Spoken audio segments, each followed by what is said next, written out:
주님께서 여러분과 함께 루카가 전한 거룩한 복음입니다. 그때 주님께서는 다른 제자 72명을 지명하시어 몸소 가시려는 모든 고을과 고장으로 당신의 앞서 둘씩 보내시며 그들에게 말씀하셨다.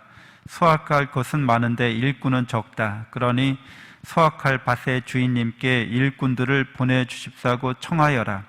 가거라. 나는 이제 양들을 이리떼 가운데로 보내는 것처럼 너희를 보낸다. 돈주머니도 여행 보따리도 신발도 지니지 말고 길에서 아무에게도 인사하지 마라. 어떤 집에 들어가거든 먼저 이 집에 평화를 빕니다 하고 말하여라. 그 집에 평화를 받을 사람이 있으면 너희의 그 평화가 그 사람 위에 머무르고 그렇지 않으면 너희에게 되돌아올 것이다. 같은 집에 머무르면서 주는 것을 먹고 마셔라. 일꾼이 품삯을 받는 것은 당연하다. 이 집 저 집으로 옮겨 다니지 마라. 어떤 고을에 들어가든지 너희를 받아들이면 차려주는 음식을 먹어라. 그것 병자들을 고쳐주며 하느님의 나라가 여러분께 가까이 왔습니다 하고 말하여라. 주님의 말씀입니다. 그리스도님 참여합니다. 참 예수님, 네, 오늘 강론은 사랑 자랑이라는 제목으로 함께 나누겠습니다. 우리가 정말 자랑하는 것은 하느님의 사랑이죠. 그래서 하느님의 사랑은 우리에게 이 세계가 하느님의 사랑으로 창조되었다고 성경이 말해주는 바에 의해서 우리는 이 세상을 사랑으로 바라보게 됩니다. 이 세상에 왜 있을까? 이렇게 묻는다면 그리스도인들은 이 세계는 하느님의 사랑으로 존재하고 있어 이렇게 얘기한다는 거죠. 근데 다른 사람들은 왜 존재하는지 모르겠어. 우연히 저절로 이렇게 답을 할 수밖에 없는 거죠.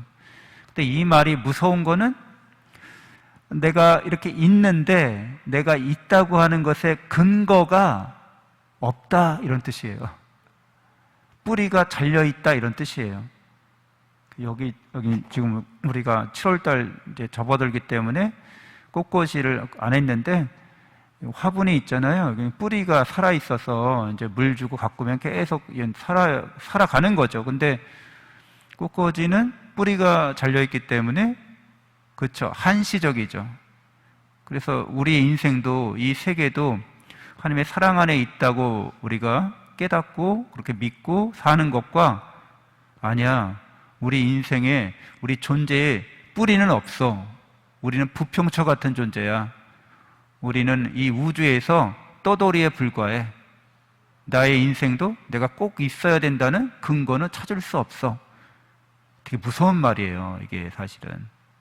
근데 하느님을 안 믿는 사람들은 이 무서운 말이 얼마나 무서운지 모르고 그냥 받아들인다는 거예요. 나는 살아도 그만, 죽어도 그만이야. 나의 인생에 목적과 의미는 없어. 나의 인생은 그냥 어쩌다 보니 내가 태어난 것일 뿐이야. 그래서 여러분 자녀들을 키울 때 엄마, 나는 어떻게 태어났어? 그럼 어떻게 해요? 엄마 아빠가 너를 사랑하기 때문에 네가 이 세상에 태어난 거야 이렇게 말해줘야 되죠. 사실이고 진실이죠. 어쩌다 보니 태어났다 이렇게. 이게 무슨 날벼락입니까? 얘한테. 이 세계가 어쩌다 보니 있다고 말하는 사람들은 자기 스스로에게 그렇게 말하는 거예요. 살아갈 의욕이 없는 거죠. 사실은 의미도 없는 거죠. 무서운 말이라고 그래서 말씀드린 거예요. 이 세계가 사랑으로 창조됐다고 믿는데 우리가 실제로 우리를 사랑하시는 그 하느님을 사랑하지 않는 거, 그걸 죄라고 한다고 그랬잖아요. 죄라는 말의 히브리어의 본래 뜻은 목적에서 어긋나다라는 뜻이에요. 하타라고 해서.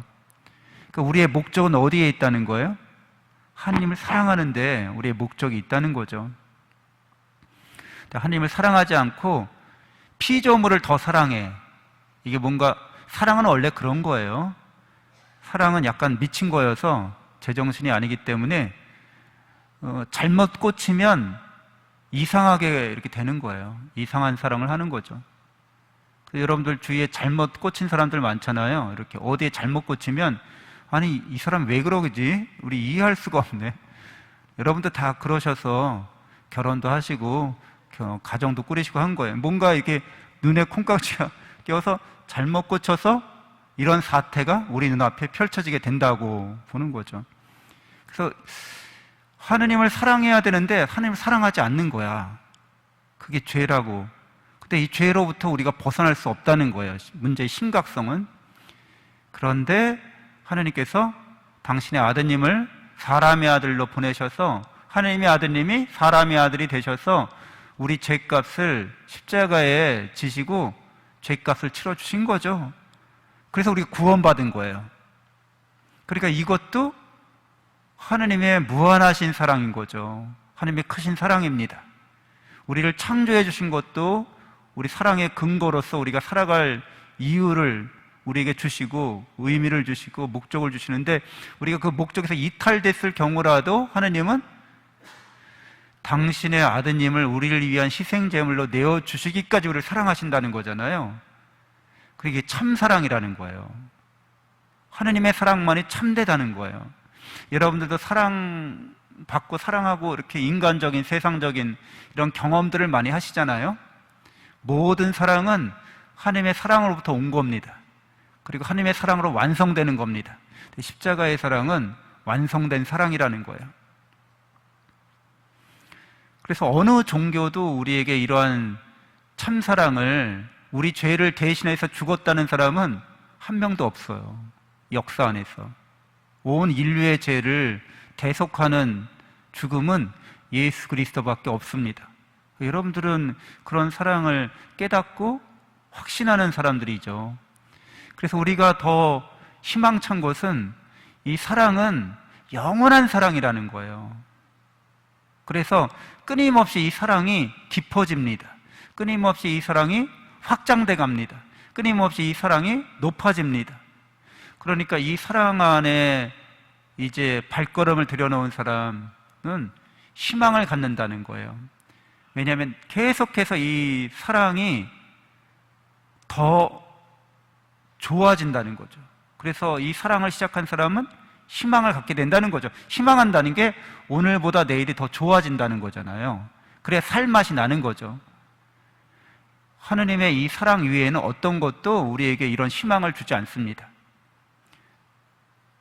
어떤 것도 더 나아질 기미가 안 보인다는 거예요. 다른 것들은. 그래서 아무리 좋은 것을 우리가 소유하고 향유하더라도 정점에 도달하면 어떻게 되게끔 돼 있어요?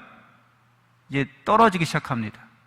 그게 피할 수 없는 이 창조된 이 세계의 법칙이에요. 하느님만이 무한히 우리를 수렴합니다. 하느님의 완전성에 도달하도록 무한히 우리를 수렴한다는 거예요. 무한 수렴이라고 하죠. 이 세상 것들은 그렇지 않아서 절망스럽다는 거죠. 어떤 종교도 삼위일체 하느님의 사랑 안에서 우리를 무한히 이렇게 이끌어주지 않는다는 거예요.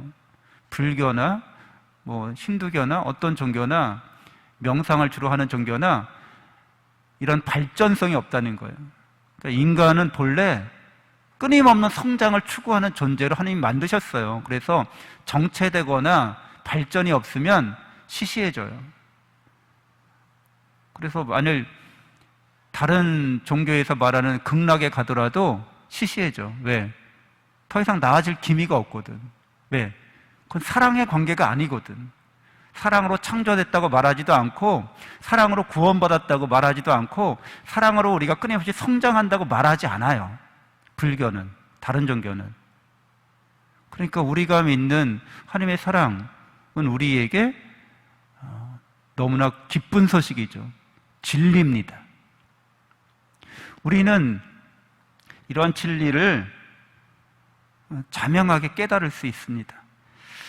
다른 종교나 철학이나 이념이나 신념이나 과학이나 어떤 것에서도 이러한 진실한 사랑을 우리는 경험할 수 없어요. 그러니까 우리가 영원한 생명과 행복에 이른다고 하는 것은 바로 이 하나님의 사랑을 깨닫는 거죠. 그리고 믿는 거죠. 그리고 체험하는 겁니다. 그리고 살아가는 거죠. 희망을 안고. 그래서 우리 예수 그리스도를 통해서 구원받은 사람은 새로 창조된 사람이라고 말해요. 오늘 바오로 사도가 제2독서에서 새로운 창조만이 중요합니다, 이렇게 얘기해요. 여러분은 새로 난 사람들이라는 거죠. 새로 창조된 사람이라는 거예요. 예수님을 믿기 이전과 예수님을 믿은 이후에 새로 났다는 거죠. 특별히 예수 그리스도의 십자가의 죽으심과 부활의 사건이 의미하는 하나님의 사랑, 완전히 드러난 하나님의 사랑, 그것을 여러분도 받은 사람들이라는 거죠. 옷 입었다고 하죠. 하나님의 사랑으로 감싸 있다는 거예요.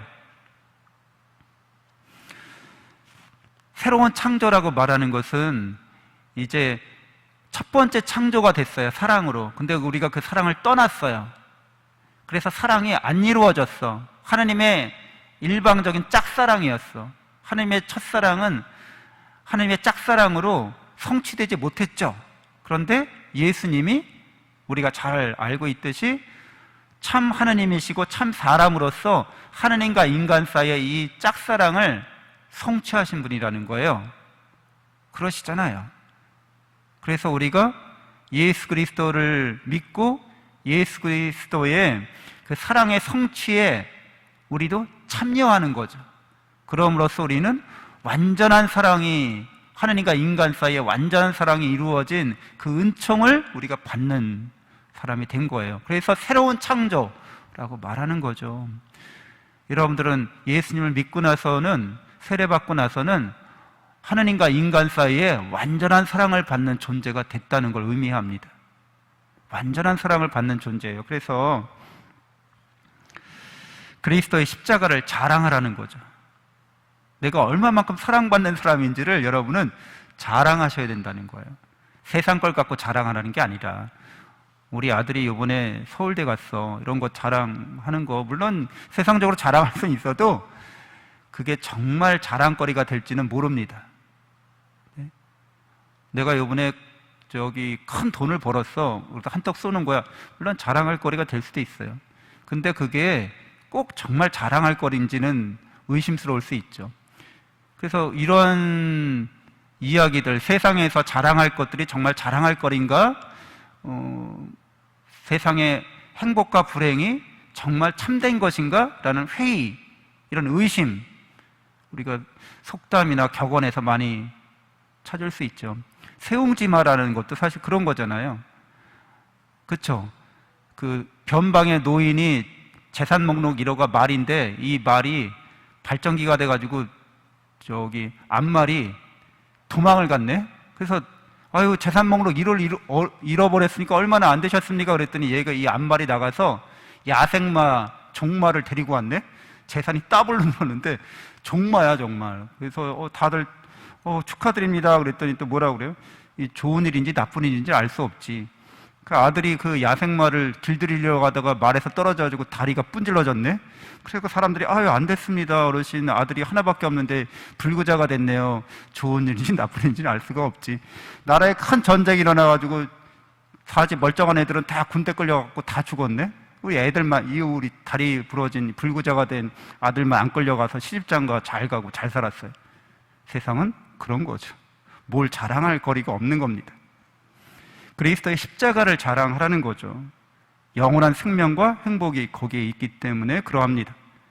다 여러분들은 세례받은 그리스도인으로서, 새로 창조된 사람으로서 영원한 사랑 속에, 여러분 은총 속에 머무는 사람들이죠. 그래서 하늘에 여러분의 이름이 기록되어 있습니다. 특별히 어떨 때 여러분의 이름이 기록된 자라고 오늘 복음에서 말하냐면, 복음의 진리를 전할 때, 그리스도의 십자가를 자랑할 때 여러분의 이름이 하늘에 기록되고 영원한 생명과 행복을 여러분이 확증받은 사람으로서 드러나게 됩니다. 그 이사야서 61장 10절인가요? 이렇게 나와 있습니다. 하느님, 주님 생각만 하면 마음이 기쁘다. 하느님 생각만 하면 나의 마음이 뛴다. 이런 표현이 있어요. 이사야 예언서에. 그러니까 이 말은 여러분이 그냥 하느님 생각만 하면 행복해진다는 걸 뜻합니다. 하느님의 사랑을 생각만 해도 기분이 좋아진다는 거예요. 그리스도인들은 이렇게 미친 사람들이 되어야 합니다. 곱게 잘 미친 거죠. 제대로 잘 미친 거예요. 창조와 구원과 성화에 대해서 사랑 안에서 이 모든 것을 향유하는 사람이 된 거죠. 어떤 친구는, 제가 아는 어떤 친구는 전에 그런 얘기를 하더라고요. 저한테. 낚시를 엄청 좋아하는 친구인데 낚시터에 가면 그렇게 행복하대. 근데 이제는 낚시터에 가지 않아도 낚시 그 도구만 이렇게 정비를 해도 그렇게 행복하대. 나중에는 낚시 생각만 하면 그렇게 행복하대. 낚시 하나도 그렇게 행복해 할 수 있는데 여러분은 영원한 생명과 행복을 주는 하느님 생각만 하면 즉시 기뻐지셔야 합니다. 실제로 그런 거고요. 그게 진리입니다. 그게 진실입니다. 다른 것들은 환상이고 허황된 거고 있다가 사라지는 거고 실체조차도 없는 겁니다. 잠시 묵상하시겠습니다.